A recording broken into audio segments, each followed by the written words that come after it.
PTI रहनुमा शब्बीर गुजर के खिलाफ पुलिस पार्टी पर हमला और फायरिंग के मुकदमा। शब्बीर गुजर को पुलिस ने अदालत में पेश कर दिया। पुलिस ने मुलजिम के 14 रोज़ा जिस्मानी रिमांड की इस्तदा की।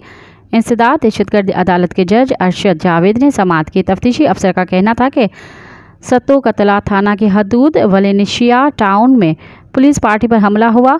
शब्बीर गुजर और दीगर ने नाका पर खड़ी पुलिस पार्टी पर गाड़ियां चढ़ा दी। मुलजिमों ने पुलिस पर फायरिंग भी की और एहलकारों को तशद्दुद का निशाना बनाया।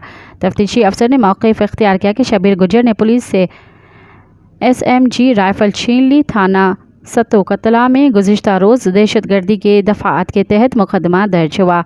मुलजिम की जानिब से सलीम लादी एडवोकेट ने जिस्मानी रिमांड की मुखालफत की। अदालत ने शब्बीर गुजर का 3 रोज़ा जिस्मानी रिमांड मंजूर कर लिया। अदालत ने मुलजिम शब्बीर गुजर को 25 अप्रैल को दोबारा पेश करने का हुक्म दिया।